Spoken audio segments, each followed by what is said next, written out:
He dressed like a clown to make children laugh. But behind the face paint was a man who tortured and murdered. He was John Wayne Gacy. When this whole thing is over, you might be witnessing one of the most horrible crimes, perhaps, in a century. He claimed to be a loving father. See, I don't believe in hitting children. But what he did to his young victims was unspeakable. It was terrible, and the smell of death was everywhere. How he killed those boys for his own pleasures. How could you forgive him? To the end, John Wayne Gacy proclaimed his innocence. Vengeance is mine, saith the Lord, because you will have executed somebody that didn't commit the crime. John Wayne Gacy was born at Edgewater Hospital in Chicago, Illinois on March 17, 1942.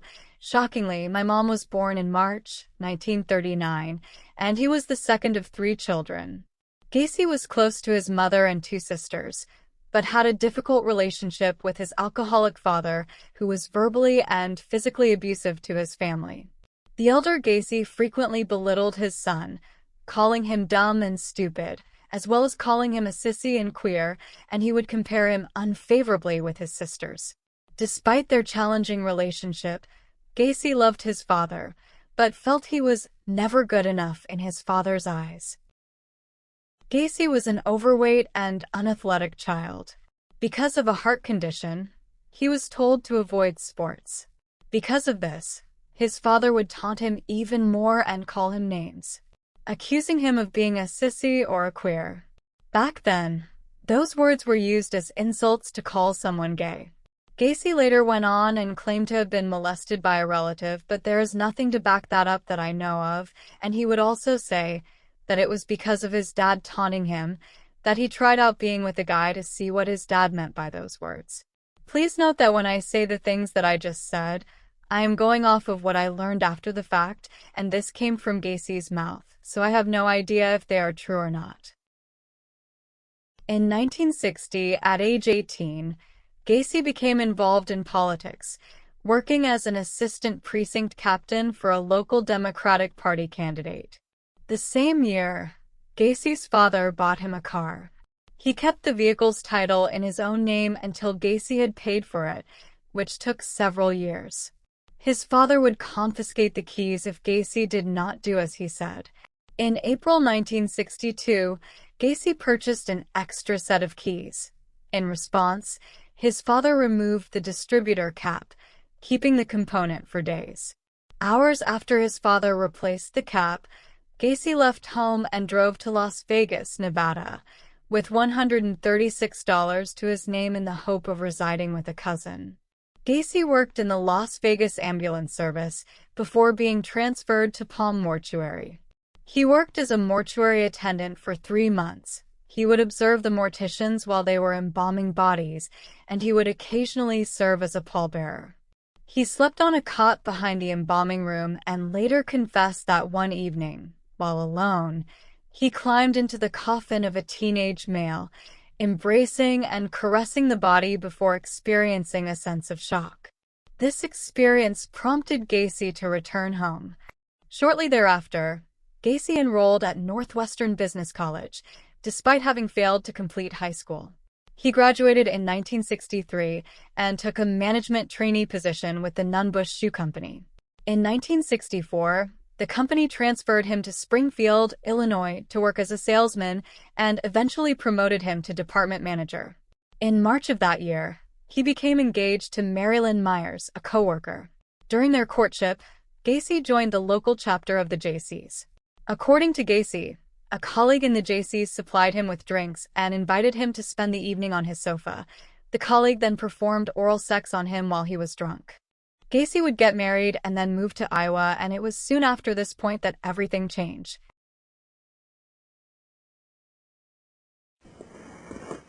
Well, I'm John Gacy. I'm from Waterloo, Iowa. And you're a man of some authority here. What is your title? Well, I'm first cook in the kitchen, and I run the morning meal and the afternoon meal in the kitchen. John, how long have you been here? I've been here now a year and about 2 weeks. Why am I asking how long do you plan to take up residence here? Well, I hope to be getting out sometime in May. Well, good, good. You're going to continue as a cook, use that as a profession? Right. This is my profession before I came in. All right. Food service. Well, now, how about Christmas time? You do anything special for the guys? What are you planning for old Christmas Eve and Christmas Day, for example? Well, Christmas Eve, the food service department, under the direction of Mr. John Brimer, will prepare stockings that we hand out. Well, actually, they're paper bags that'll have fruit, an apple and an orange, and a box of bridge mix candy. Mm-hmm. And this is all from the staff here. They donate this. Then in the cell houses at night on Christmas Eve, we will serve cookies and hot chocolate to the men in the cell houses. This is around 8:30, 9 o'clock at night. Then come Christmas Day, we serve a regular traditional Christmas dinner. Now tell us about that. What's that going to be? This is quite a meal. This will be roast whole turkey. We use 25 whole turkeys that are approximately 540 pounds of turkey that we fix. We start preparing this on the day before. This is all prepared by inmates, and there's 9 cooks under my direction and under the supervision of several supervisors that are assigned to the food area. Along with that, we'll make up 10 bake pans, large baking pans of oyster dressing. We use 8 gallons of oyster in that. And we use the giblets and everything so it doesn't go to waste and make a nice giblet gravy. We'll have candied sweet potatoes and use about 36 gallons of that. And so that they have a choice of potato, we make up 250 pounds of mashed potatoes to go along with it. Along with that, we'll use some 60 pounds of mixed vegetables to serve a mixed vegetable as the second vegetable on the line. We'll have 50 pounds of cranberry sauce made up. And we'll make up a Waldorf salad. And our Waldorf salad is your walnut meat, and we use fresh marshmallows, fresh green grapes, and fruit cocktail, and make up our own whipped cream topping with it. And we sometimes go through as much as 45 gallons of this on the line. The men, with the exception of the turkey, which they get a generous proportion of, and the pumpkin pie that will be served, are allowed to take as much as they want to eat. The only requirement is that you eat what you take. That clip was filmed while John Wayne Gacy was in prison at Anamosa Prison Facility in Iowa in 1969 after being sentenced to 10 years for pleading guilty to sodomy of a teenager named Donald Voorhees, who was then 15 years old. Gacy was also accused of the same thing on several other young teens. He would lure these teens to his house with the promise of alcohol or weed, have them watch what was called stag films back then, encourage a few of them to have sex with his wife, and then blackmail them to give him oral gratification. He also convinced a few of them that he was doing a medical research study and would give them $50 to perform the acts on him. Prior to that conviction, Gacy had been married to Marilyn Myers. He got married in Chicago, Illinois in September 1964. Marilyn's father purchased 3 Kentucky Fried Chicken restaurants in Waterloo, Iowa, and offered for Gacy to come out there and manage them. The offer was too good to pass up, so they did move there. He was a member of the JCs there and was soon elected to vice president. He would provide chicken to them at all the meetings and get-togethers, and even insisted on being called the Colonel. During their marriage and before his arrest, Marilyn would give birth to 2 kids. A boy in February 1966 and a girl in March of 1967. And although they put up a good front, things were not very good between them. He and other Waterloo JCs were also deeply involved in drug abuse, pornography, prostitution, and wife swapping. In August 1967, Gacy sexually assaulted 15-year-old Donald Voorhees Jr., the son of Donald Edwin Voorhees, a local politician and fellow JC. Gacy supplied Voorhees with alcohol, allowed him to watch a stag movie, then persuaded him to engage in mutual oral sex, adding, "You have to have sex with a man before you start having sex with women." In March 1968, Voorhees told his father that Gacy had sexually assaulted him. Voorhees Sr. immediately informed the police, who arrested Gacy and charged him with performing oral sodomy on Voorhees. Gacy vehemently denied the charges and demanded to take a polygraph test. The results of these tests were, indicative of deception. On May 10, 1968, Gacy was indicted on the sodomy charge. On August 30th, Gacy promised one of his employees, 18-year-old Russell Schroeder, $300 if he physically assaulted Voorhees in an effort to discourage the boy from testifying in court. Schroeder lured Voorhees to an isolated park, sprayed mace in his eyes, then beat him. Voorhees escaped and reported Schroeder's actions to police. Schroeder was arrested the next day, initially denying involvement. He soon confessed to assaulting Voorhees, indicating he had done so at Gacy's request. Police arrested Gacy and charged him with hiring Schroeder to assault and intimidate Voorhees. On November 7, 1968, Gacy pleaded guilty to one count of sodomy in relation to Voorhees, but not guilty to the charges related to the other youths who had accused him as well. He claimed Voorhees had offered himself to him and that he had acted out of curiosity. His story was not believed. Gacy was convicted of sodomy on December 3rd and sentenced to 10 years in prison.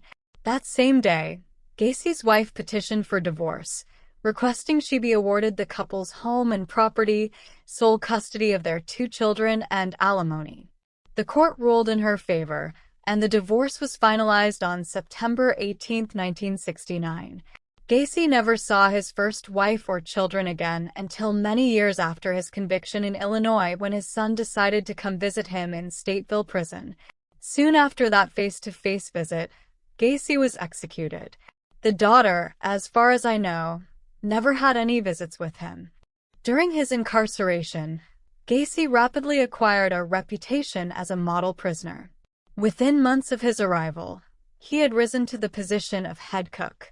He also joined the inmate JC chapter, which back then for him was a chance to meet young men, and increased its membership from 50 to 650 men in less than 18 months.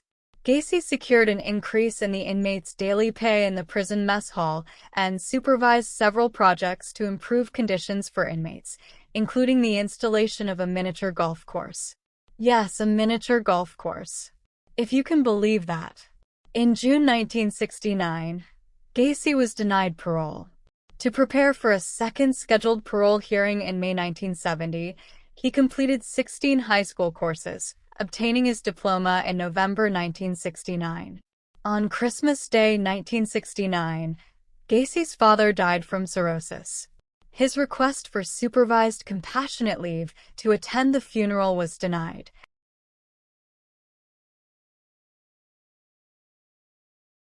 Gacy was granted parole with 12 months probation to serve on June 18, 1970, after only serving 18 months of his 10-year sentence.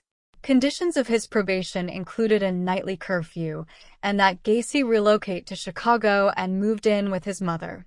Within 24 hours, Gacy had jumped on a bus and relocated to Chicago. February 12, 1971, Gacy was charged with sexually assaulting a teenage boy who claimed that he had lured him into his car at Chicago's Greyhound bus terminal and driven him to his home, where he had attempted to force the boy into sex. The court dismissed this complaint when the boy failed to appear.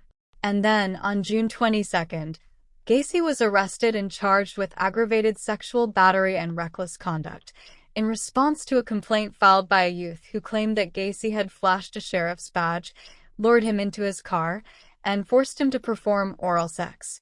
Sadly, the Iowa Board of Parole did not learn of these incidents.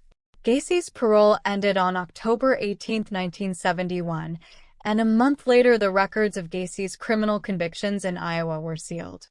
With financial assistance from his mother, Gacy bought a ranch-style house at 8213 West Summerdale Avenue in unincorporated Norwood Park Township, Illinois, part of metropolitan Chicago. He lived there until his arrest in December 1978 and, according to Gacy, committed all his murders there. From 1974 to 1978, he hosted themed annual summer parties. These events were attended by up to 400 people, including politicians and business associates.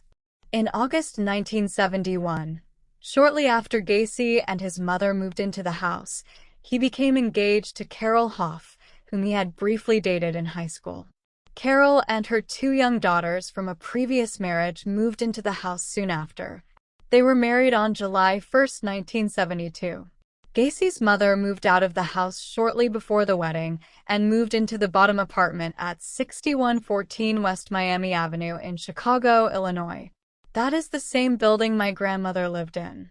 And also the building that many people say there could be more victims located at, including a detective who had lived across the street who questioned Gacy at 3 a.m. one day because Gacy was outside digging trenches.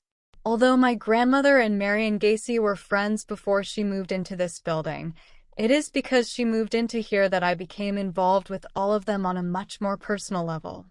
By 1975, Gacy had told Carol that he was bisexual. Carol observed Gacy bringing teenage boys into his garage in the early hours, and also found gay pornography and men's wallets and identification inside the house. When she confronted Gacy about these items, he informed her angrily that it was none of her business. The garage is also where they found John Butkovich's body, buried in the cement. Around October or November, she had told Gacy she wanted a divorce. John didn't fight it. Although she continued to live there until February 1976, they lived separate lives and stayed in separate bedrooms. On March 2, 1976, the Gacy's divorce was finalized on the grounds of Gacy's false infidelity with women. Through his membership in a local moose club, Gacy became aware of a Jolly Joker clown club, whose members regularly performed at fundraising events and parades in addition to entertaining hospitalized children. In late 1975, Gacy joined the Clown Club and created his own characters, Pogo the Clown and Patches the Clown, devising his own makeup and costumes. He described Pogo as a happy clown, whereas Patches was a more serious character. Several times he also had Mike Rossi dress as Patches and accompany him to events. Side note, Mike Rossi was an employee of Gacy who had stayed at Gacy's house on and off over several years and later became Gacy's accused accomplice, but never had anything to do with the killings. Gacy's voluntary public service as a clown throughout the years of his murders led to him being known as the Killer Clown. Before his divorce, Gacy started his company called PDM and started hanging out with many different teens. He would hire some to work for him as well as have them bring friends over and just hang out and party.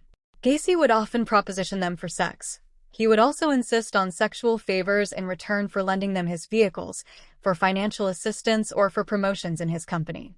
In 1973, Gacy and a teenage employee traveled to Florida to view a property Gacy had purchased. While there, Gacy raped the employee in their hotel room. After returning to Chicago, this employee drove to Gacy's house and beat him up in his front yard.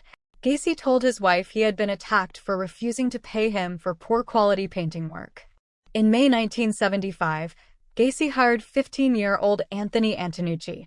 2 months later, he went to Antonucci's home, knowing the youth had an injured foot. The two drank a bottle of wine, then watched a stag film before Gacy wrestled Antonucci to the floor and cuffed his hands behind his back. Antonucci was able to free his arm while Gacy was out of the room. When Gacy returned, Antonucci wrestled with him and was able to get the key, and he then cuffed Gacy's hands behind his back. Gacy threatened Antonucci, then calmed down and promised to leave if he was freed. I was molested when I was a boy. It's hard to think back on and admit it ever happened. It takes away from your how you look at yourself as a male. And that was part of the reason I never told anybody for all those decades.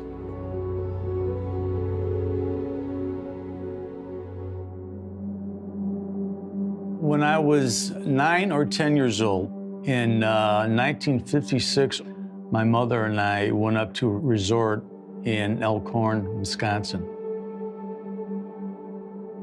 A fellow named John, he was about 16. He worked there. He did odd jobs. I didn't have any buddies up there to spend time with, and so he befriended me. he had some time off and he wanted to know if I want to go in a boat with him. So he took me out in a boat. I'd never been in a rowboat before, so that was fun for a little 9 or 10-year-old boy. We tied up the boat. He took me in the thicket and he did a terrible thing. He took me by the shoulder and said, "Follow me," threatened to kill me if I didn't comply. And I turned around. He said, "Open your mouth."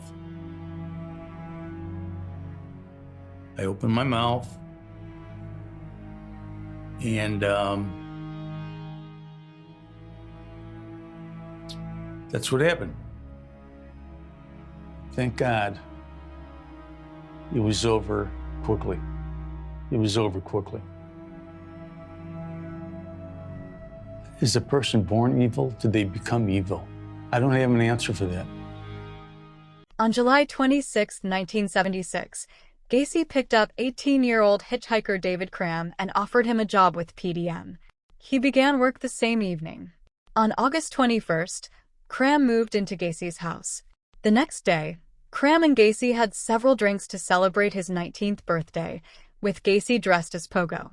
Gacy conned Cram into putting on the handcuffs, his wrists cuffed in front of his body rather than behind. He swung Cram around while holding the chain linking the cuffs, then said he intended to rape him. Cram kicked Gacy in the face and freed himself. Gacy, of course, convinced him he was joking. Gacy hired an unsuspecting employee, David Cram, to trench for piping and instructed him to break ground only in the areas he had marked. You would lay out the trench. All right, this is where you dig, this is where you dig. Don't vary from the path. And there was also comments about the time factor. He come down, see how I was doing. How's it going? Are we done yet? You done being down there? Cram also rented the spare bedroom in his boss's house. He returned home one night and found Gacy drunk and dressed in his clown costume. Gacy invited Cram to join him for a drink. The men had a few Mai Tais, then Gacy tricked Cram into the handcuffs. And he's laughing, ha ha ha, you know, just like a little kid. You know, and again, I'm standing there looking at a clown in a clown suit, laughing at me because I'm locked up. And he's like, poke me. Does it bother you? Huh? Does that bother you? Huh? So I told him, I said, if you don't take these off, I'm going to kick your ass. The teenager then saw a side of his boss that few ever lived to tell about. It was just like a light switch went off in the middle of a conversation, in the middle of a sentence, in the middle of a thought. He just starts growling like a mad dog. Gacy lunged at Cram and swung him around the room, shouting, "I'm going to rape you." Despite the handcuffs, Cram was able to push Gacy to the ground. He somehow managed to grab the key and escape to his room. David Cram moved out. Others were not so lucky. David Cram moved out and left PDM, although he periodically worked for Gacy over the following 2 years. Mike Rossi then moved in, and he had been working for Gacy since May 1976. Sadly, both of these young men would later be accused by Gacy of having been involved in many of Gacy's crimes. Yet I don't believe either of them did. They were guilty of working for him and digging trenches in the crawlspace area as told to do by their boss. Both of them were dragged through the mud so bad that years later, David Cram ended his life and Mike Rossi turned heavy into drugs and was in and out of jail several times because of that. I know there have been many accusations made against them and mostly Mike Rossi, but I do not believe either were involved. But I could be wrong. I wasn't physically there when any of these things happened. I met them both through Gacy. I talked to them both several times after this happened. I saw Mike Rossi going in and out of the house helping the police and physically getting ill doing it. I have read their testimony. I will cover this more in the video where I cover the trial, but interesting enough, Gacy, once they were onto him and everything was closing in all around him, he went to his lawyers and confessed everything. He then went to several friends and confessed to them. And then the police, once arrested. Then to his family after his arrest. Not once did he say anyone else was involved and even drew the map of the bodies and admitted to the dumping of the others that were not in the crawlspace. never once saying anyone else. That didn't start until his actual trial lawyers came into the case. Again, I will cover more of this in a future video. Years ago, actor Jack Merrill spoke to a Hollywood movie executive about telling the story of the harrowing night in 1978 when he was abducted by serial killer John Wayne Gacy. "That's how you want to be remembered?" asked the exec. Merrill recalls, "I thought, no, I guess not. That would be tying myself to him." For decades, Merrill tried to put the attack behind him, only telling his closest friends that Gacy had put a loaded gun in his mouth during a night of rape and torture at his ranch house on the outskirts of Chicago. Miraculously, Merrill survived. These are his words. "I grew up in a big house in Evanston, Illinois, with 4 older sisters. It was a beautiful home, but a very unhappy place. Everything looked good from the outside. My mother had a narcissistic personality. Nothing existed outside of how life affected her. Me and my sisters were walking on eggshells, always getting yelled at. No matter what I did, I was wrong. I moved out of the house at 17 after I got into a fist fight with my father on Christmas Eve and ended up in my own studio apartment in downtown Chicago overlooking Rush Street for $165 a month. By 19, I was working in clubs. I wanted to be an actor, but didn't know how to go about that. I would go swimming at the YMCA, and one night, after a swim, I was walking home. A guy pulled over and said, 'Do you want to go for a ride?' I thought I'd go around the block a few times, but he started driving quickly and turned into a really bad neighborhood. He said, 'Lock your door. It's dangerous.' I said they kept that out of the papers because it was bad for business on nearby Rush Street. And he said, 'How do you know that, huh? You're smart. You're not like those other kids.' I had never gotten into anyone's car before. He pulled over near the ramp of the Kennedy Expressway, and he pulled out this brown bottle, splashed some liquid on a rag, and jammed it into my face. I passed out, and when I woke up, I was in handcuffs. I saw the exit for Cumberland on the expressway, near the airport, and the next thing I knew, we were outside his house. The house was dark. I sensed it was a trap. He asked if I trusted him, and I said I did, so he took off the handcuffs. There was a bar in the middle of the house. We had beer, and he had this strong pot, and then he put the handcuffs back on and dragged me down the hall. He put this homemade contraption around my neck. It had ropes and pulleys, and it went around my back and through my handcuffed hands in a way that if I struggled, I would choke. I did at one point and started to lose air. He stuck a gun in my mouth. Then he raped me in the bedroom. I knew if I fought him, I didn't have much of a chance. I never freaked out or yelled. We'd been there for hours. Finally, I could tell he was tiring. All of a sudden he said, "I'll take you home." He dropped me off not far from where he'd picked me up. It was around 5 in the morning. He gave me his phone number and said, "Maybe we'll get together again sometime." When I got home, I flushed the number down the toilet, then took a shower. I didn't call the police. I didn't know he was a killer at the time. I made a pact with myself that I was going to get past this. I wasn't going to leave my happiness in that house.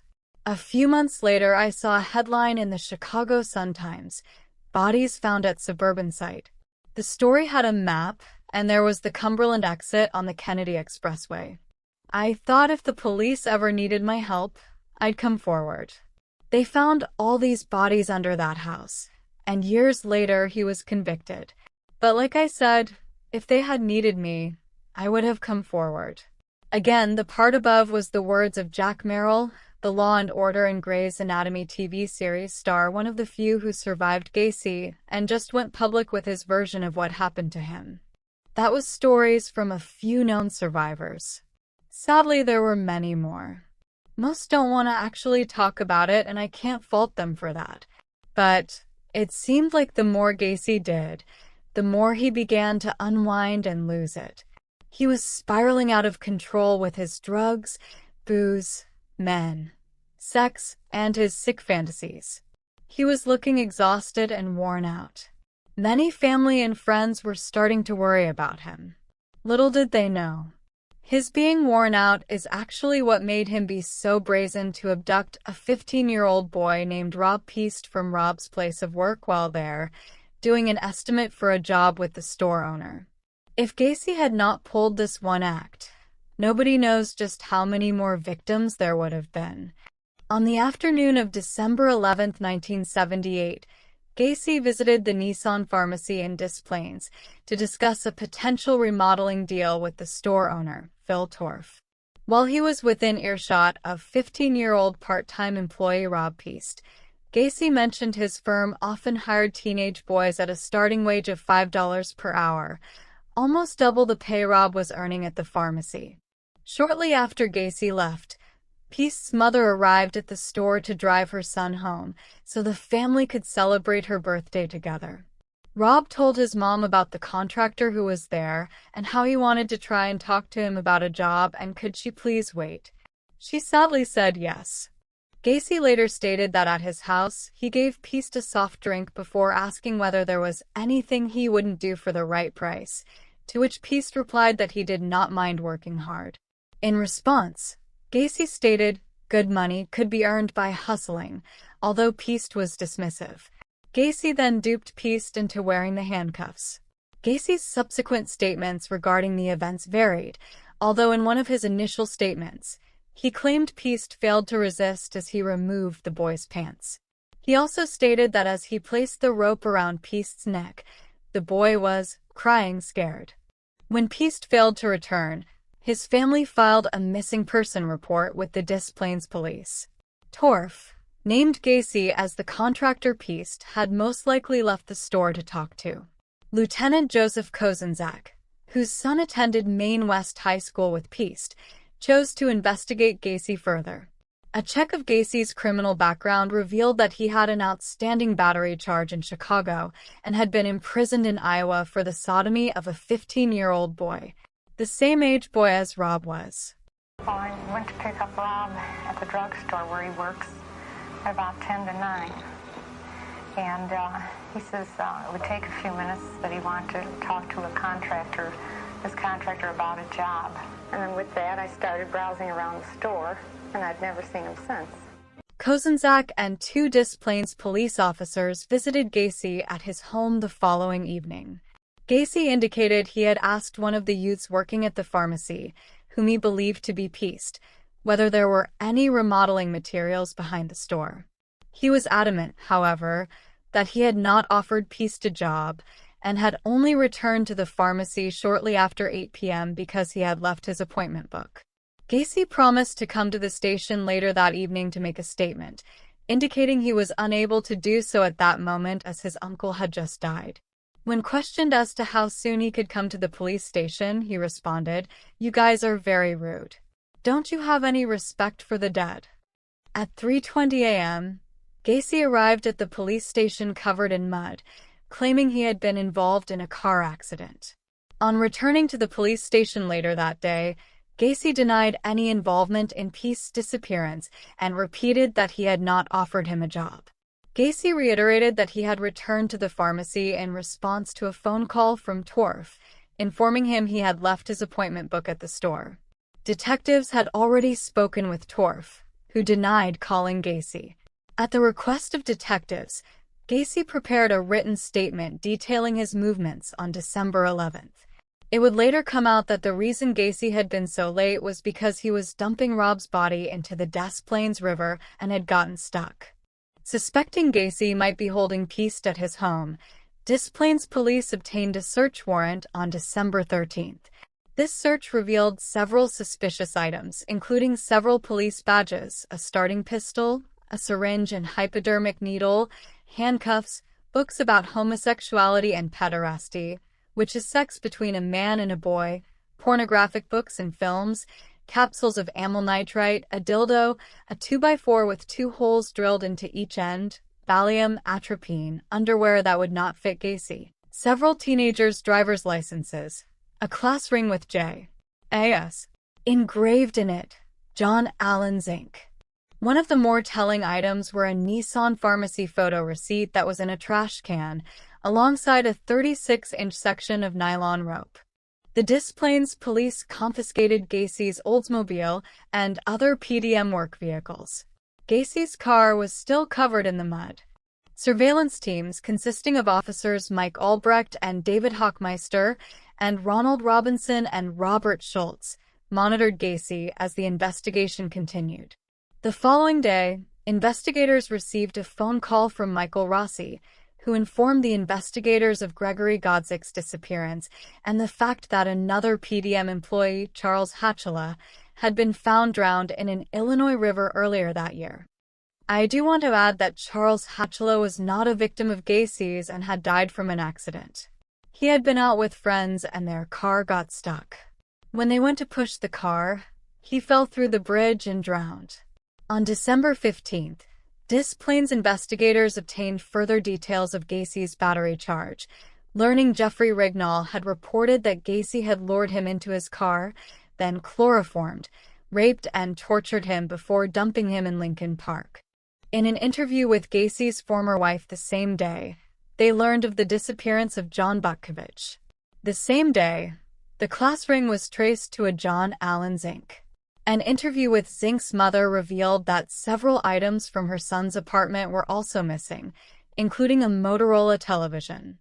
By December 16, 1978, Gacy was becoming affable with the surveillance detectives, regularly inviting them to join him for meals in restaurants and occasionally for drinks in bars or at his home. He repeatedly denied involvement with Piest's disappearance and accused the officers of harassing him because of his political connections or his recreational drug use. Knowing these officers were unlikely to arrest him on anything trivial, he taunted them by flouting traffic laws and succeeded in losing his pursuers more than once. His personality could change in a split second. You know, one second we're his best buddy, we're his bodyguards that he's introducing us people to, and the next second we'll go into another bar and we're from the FBI who are harassing him.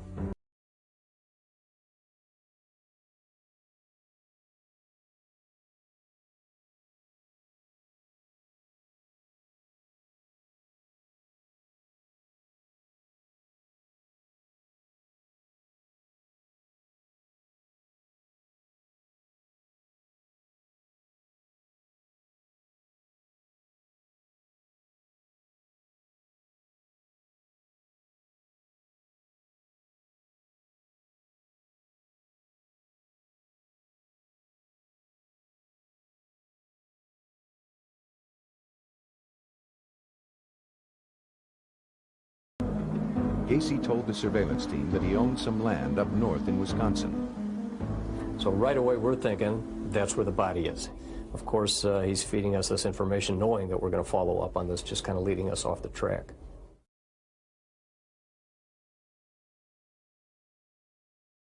That afternoon, Cram consented to a police interview, in which he revealed that, because of his poor timekeeping, Gacy had once given him a watch, explaining he got it from a dead person. Investigators conducted a formal interview of Rossi on December 17th. He informed them Gacy had sold him Zink's vehicle, explaining that he had bought the car from Zink because he needed money to move to California. A further examination of Gacy's Oldsmobile revealed a small cluster of fibers in the trunk, suspected to be human hair. That evening, 3 trained search dogs were used to determine whether Piest had been present in any of Gacy's vehicles. One laid on the passenger seat of Gacy's Oldsmobile in what the dog's handler informed investigators was a death reaction, indicating Piest's body had been present.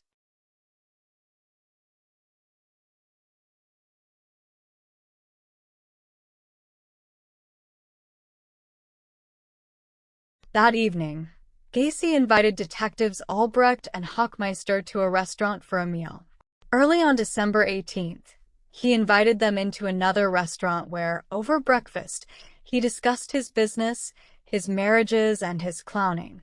During the conversation, Gacy remarked, clowns can get away with murder. On December 19th, investigators began compiling evidence for a second search warrant for Gacy's house. The same day, Gacy's lawyers filed the civil suit against the Des Plaines police. The hearing for the suit was scheduled for December 22nd. That afternoon, Gacy invited the surveillance detectives inside his house again.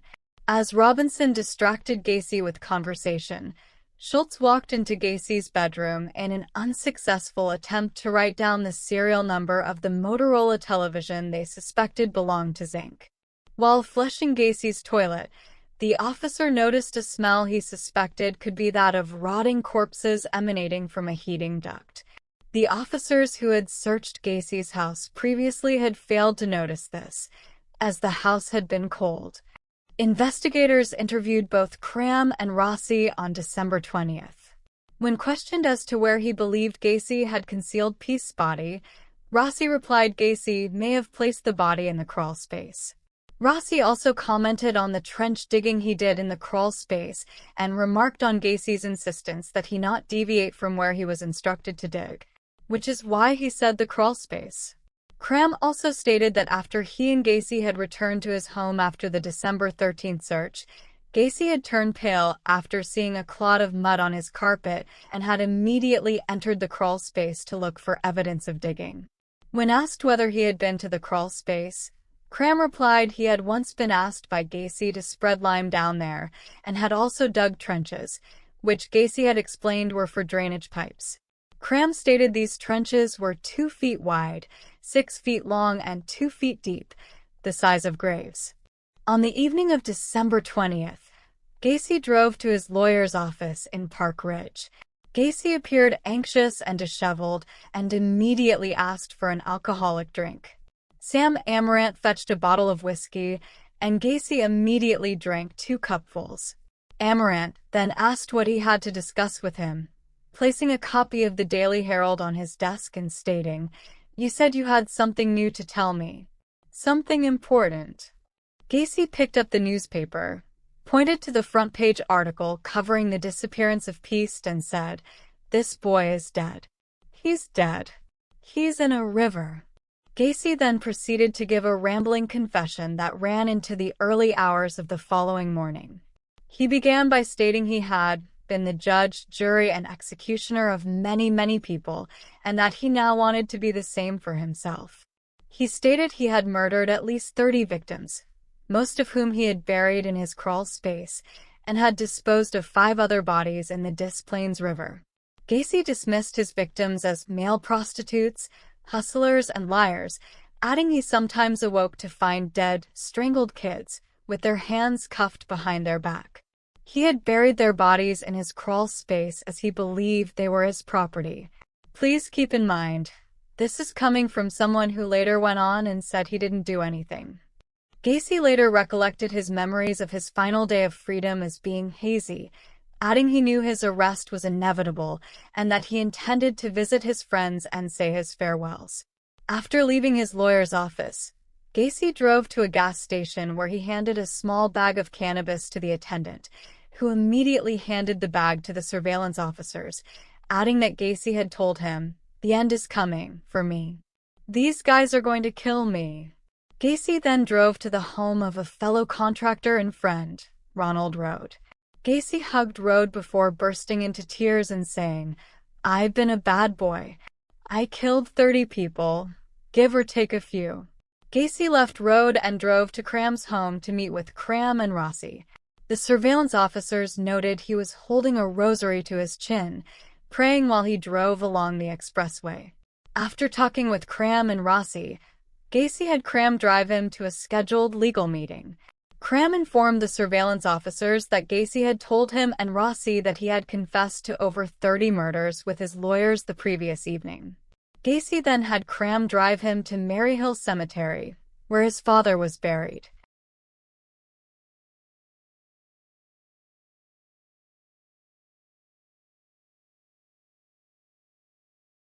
As Gacy drove to various locations that morning, police outlined the formal draft of their second search warrant, specifically to search for Piest's body in the crawl space.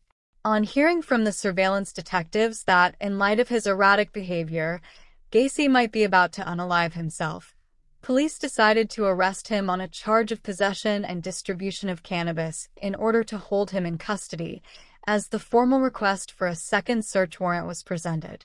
They pulled Gacy over at 12:15 p.m. on December 21, 1978, in front of the McDonald's that was located at 7969 North Milwaukee Avenue, Niles, Illinois.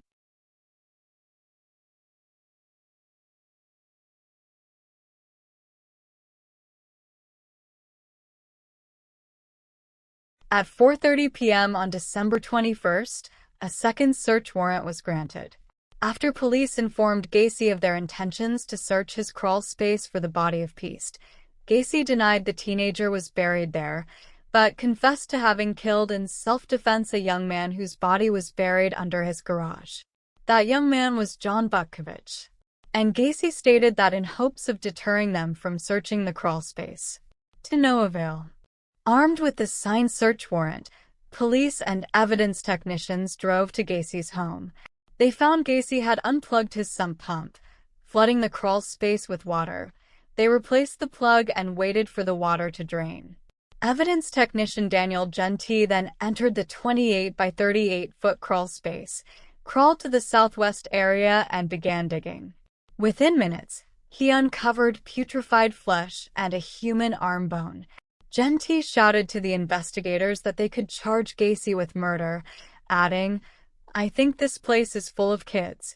A police photographer uncovered a patella in the northeast corner. The two then began digging in the southeast corner, uncovering 2 lower leg bones. The victims were too decomposed to be pieced. As the body in the northeast corner was unearthed, a crime scene technician discovered the skull of a second victim alongside this body.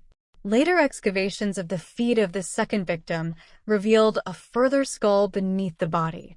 Because of this, technicians returned to the trench where the first body was unearthed, discovering the rib cage of a fourth victim, confirming the scale of the murders. I can tell you, those men have never been the same since that day. After being informed that the police had found human remains in his crawl space and that he would now face murder charges, Gacy told officers he wanted to clear the air. In the early morning hours of December 22nd, and in the presence of his lawyers, Gacy provided a formal statement in which he confessed to murdering approximately 30 young males, all of whom he claimed had entered his house willingly. He claimed all were teenage male runaways or male prostitutes, the majority of whom he had buried in his crawl space. Gacy claimed to have dug only 5 of the graves in this location and had his employees, including Godzik, yes, Greg Godzik. This poor young man unknowingly dug his own grave, dig the remaining trenches so that he would have graves available when needed. He also confessed to having planned to further conceal the bodies beneath his property by covering the entire crawl space with concrete in January 1979. Literally days away. When questioned specifically about Piest, Gacy confessed to luring him to his house and strangling him on December 11th. He also admitted to having slept alongside Piest's body that evening, before disposing him in the Des Plaines River in the early hours of December 13th. On his way to the police station, he had been in a minor traffic accident after disposing of Piest. His vehicle had slid off an ice-covered road and had to be towed free. Sadly, Piest was in the attic when police first came by to talk to Gacy, although conflicting stories as to if he was alive still or not. Accompanied by police, his lawyers, and his older sister Joanne, Gacy was driven to the I-55 bridge on December 23rd to pinpoint the precise spot where he confessed to having thrown the body of Robert Piest and 4 other victims into the river. What I remember the most about this time frame is that my grandmother had called us and said she wasn't up for Christmas that year. I know my parents got more out of her than what we were told at the time, but I wasn't going to let my grandmother be alone for the holiday, especially since her birthday was December 26th. So after we did Christmas Eve at my uncle's and Christmas morning at home, I had my dad drive me out to my grandma's and I stayed there. I remember her telling me that Marion was not doing well and she was really worried about her. She refused to tell me any more that day, but I remember a few hours later sitting on the floor in her apartment shaking because I caught by accident a news report. And it was all that was being talked about. She never knew I knew anything that day. She didn't want Christmas to be a horror, so I never said anything. She believed until the day she died that I found out on December 26th, when she sat down and told me. 26 bodies were unearthed from Gacy's crawl space, and 3 others were also unearthed elsewhere on his property. As the flooring and walls of the property were dismantled, additional evidence, including identification cards and further deviant sex books, were discovered. At the time of Gacy's arrest, he had claimed to investigators that the total number of murder victims could be as high as 45. However, only 33 victims were ever linked to Gacy. Investigators excavated the grounds of his property until they had exposed the substratum of clay beneath the foundations, finding 29 bodies. Shortly after his arrest, Gacy informed investigators that after he had assaulted and then released Jeffrey Rignall in March 1978, he began to throw his victims into the Des Plaines River. He confessed to having disposed of 5 bodies in this manner. However, only 4 bodies recovered from the Des Plaines River were linked to him. When asked whether there were more victims, Gacy stated, "That's for you guys to find out. But most likely." And that haunts me to this day. The biggest speculation is this apartment building, the one at 6114 West Miami Avenue, the apartment complex my grandmother lived at, as did Marion Gacy. The same apartment building that Detective Dorsch talked to Gacy outside of at 3 a.m. one night digging trenches. The same apartment building that Gacy put down pavement for a parking area, cement in the laundry/storage area, the sidewalk in back of the building, bushes in front, all done overnight with no warning to residents. This is also the same place I got to know several of his victims.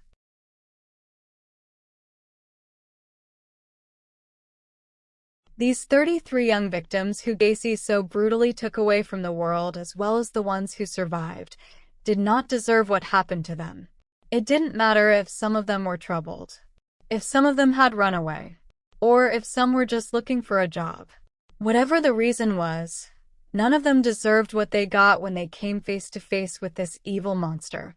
I talk some about what it was like for me going through this, but just put yourselves in the shoes of the family members of these young boys and men. There is no comparison. Their mothers, fathers, sisters, brothers, girlfriends, even their own children in some cases. Imagine being the family of some of the earlier victims, not knowing for years and holding out hope, reaching out to police and begging for help, but the laws just weren't in place back then to give them the help they needed. Imagine living the rest of your lives knowing this story, and this evil was committed by your son or brother, or knowing this was done to your child or your own brother or even your boyfriend. In the next video I will be covering just that. I hope you can join me. But until then, please remember, Timothy McCoy, 18, January 3, 1972. John Butkovich, 17, July 21, 1975. Daryl Sampson, 18, April 6, 1976. Randall Ruffett, 15, May 14, 1976. Sam Stapleton, 14, May 14, 1976. Michael Bonin, 17, June 3, 1976. William Carroll, 16, June 13, 1976. Rick Johnston, 17, August 6, 1976. Kenneth Parker, 16, October 25, 1976. Michael Marino, 14, October 25, 1976. Gregory Godzik, 17, December 12, 1976. John Zink, 19, January 20, 1977. John Prestige, 20, March 15, 1977. Matthew Bowman, 19, July 5, 1977. Robert Gilroy, 18, September 15, 1977. John Mowry, 19, September 25, 1977. Russell Nelson, 21, October 17, 1977. Robert Winch, 16, November 10, 1977. Tommy Bowling, 20, November 18, 1977.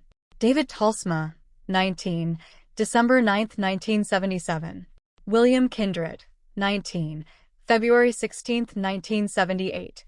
Timothy O'Rourke, 20, June 1978. Frank Landingin, 19, November 4, 1978. James Mazzara, 21, November 24, 1978. Robert Piest, 15, December 11, 1978. Victim number 19 is identified in November 2011 as William George Bundy, and victim number 24 is identified as James Byron Hawkinson in July 2017. For those of you who did not follow me over from Carrie's channel and you love true crime, please go and check her channel out. The link to her channel will be in the description below. She puts her all into her videos and has a wonderful and sometimes very funny take on things happening. And her chat is amazing as well. Hope to see you over there as well as here.